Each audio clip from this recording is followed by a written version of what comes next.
Hi guys, my name is Marie and welcome to my Kawaii world. So in this video, I'm going to talk about my favorite snacks and foods to get at Muji, Japan. If you're not familiar with Muji, it's a minimalist store that's based in Japan and they carry just about everything. I have a more detailed video on Muji right here where I talk about my favorite housewares and other things to get. But in this video, I'm going to cover specifically my favorite foods because Muji has some really interesting and delicious stuff. So let's go check it out. Number 1, pretzels. These are kind of like Snyder's honey mustard pretzels, but they come in different flavors like cheese, sour cream and onion, and maple syrup and salt. They're pretty much my favorite snack to get at Muji when I'm in Japan. They only cost 100 yen or about $1 US, and in Korea they'll be double the price, so I don't buy them here. My favorite is probably the maple salt, followed by the cheese, and last of all the sour cream and onion, but they're all good. The maple syrup and salt one is sort of like kettle corn in that it has the sweet and salty combination together, and that just really makes for a satisfying snack for me. The cheese pretzel has this really satisfying, salty, artificial cheddar taste that I really like for some reason. It kind of reminds me of like Kraft mac and cheese in a pretzel.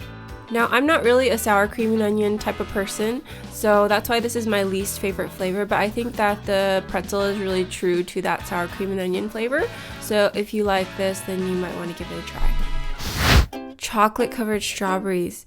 These chocolate covered strawberries are super popular and for good reason. They actually contain a whole real freeze-dried strawberry inside, which is a little bit tart, and it pairs perfectly with the sweet chocolate coating on the outside. It's actually a really thick shell of chocolate, and it comes in strawberry, green tea, chocolate, and I believe white chocolate flavors. Personally, I like the strawberry flavor best, but I think green tea is the most popular. Real chocolate! Real chocolate? Mm-hmm. I know, it doesn't taste like green tea chocolate at all. Let me see.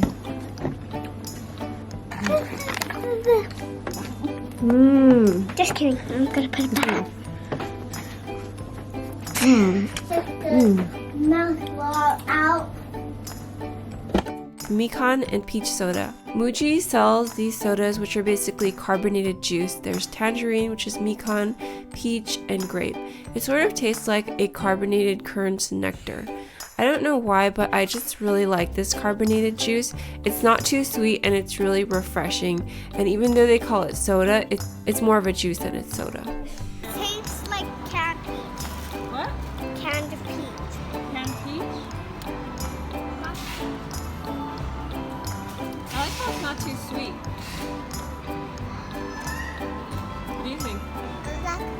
It tastes like lemonade. Lemonade? Oh.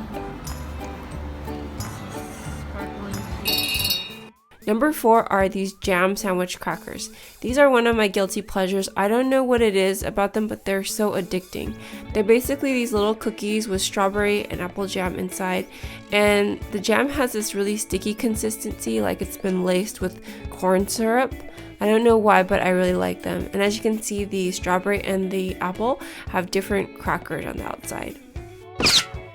So Muji makes these different curries and they're actually really popular, and I feel like the packaging looks a little questionable just because it's in a bag, but they're actually really good. My personal favorite is the Thai green curry, and it's really easy to make. You just boil some water and stick this bag into the boiling water, and then you can open it up and you have Thai green curry, and you just put it over rice and it's really good.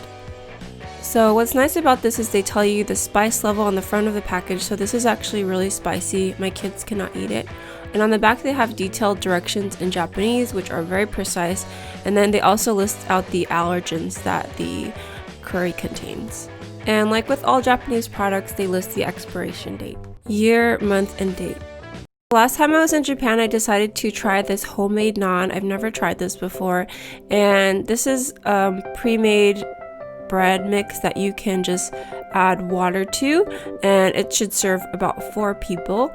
And I was a little bit nervous to make this because I can't read the directions in Japanese, but it ended up being fine.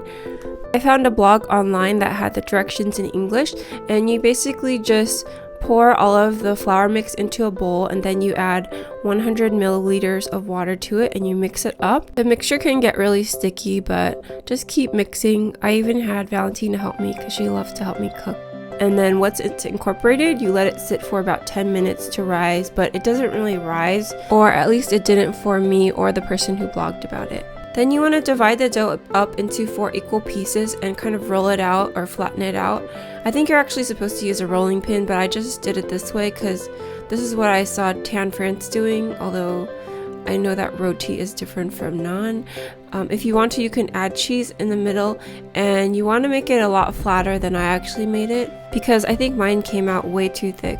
To cook it, you can cook it on the stovetop. You just put some butter onto a frying pan, and then you just stick the naan bread right on there for about, I don't know, 2 to 3 minutes on each side.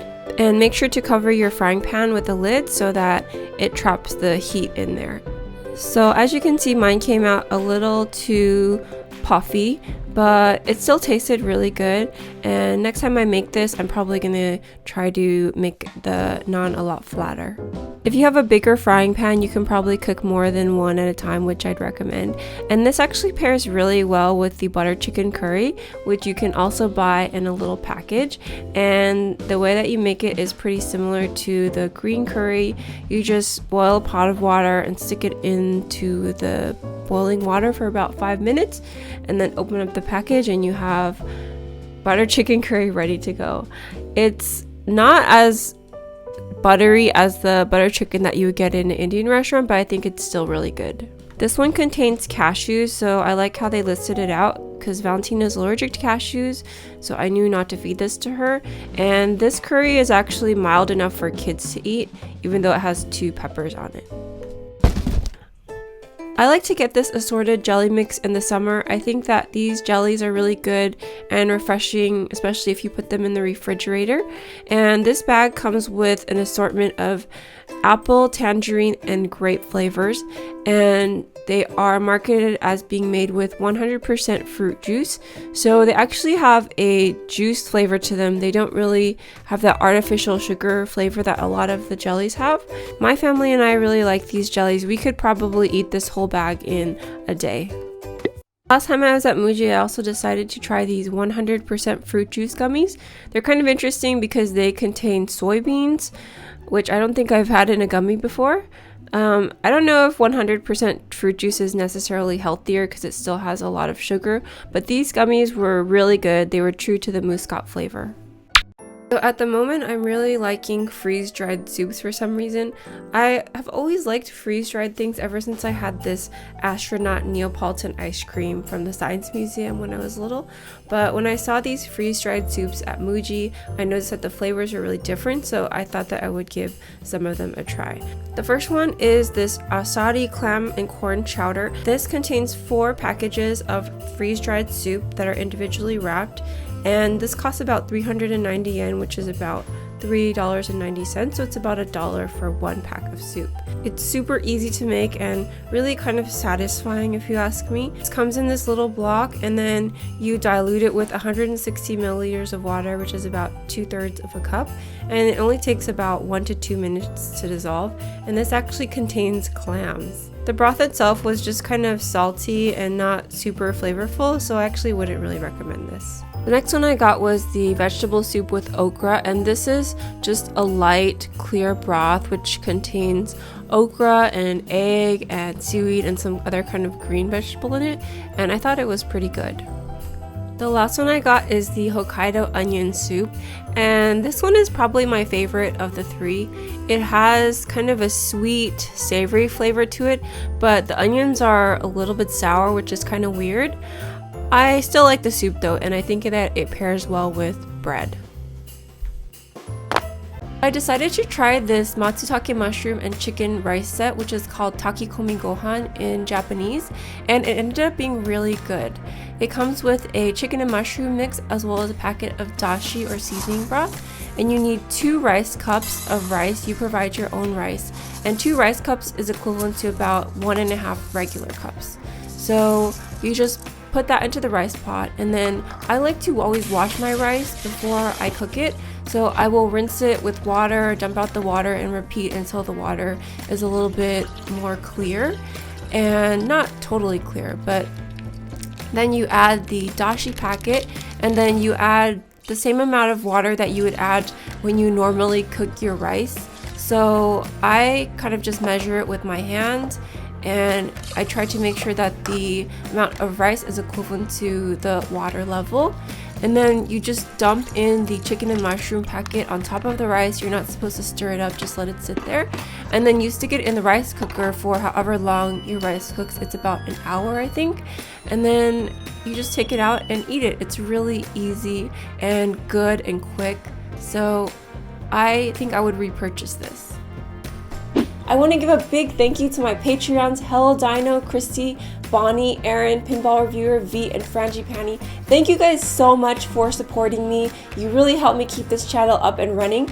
And if you guys want to join my Patreon team and support me, I'll leave a link in the description box below. It just helps me cover the basic cost of running this channel. And for more videos on Japan or Korea, check out these playlists right here. I'll talk to you next time. Bye!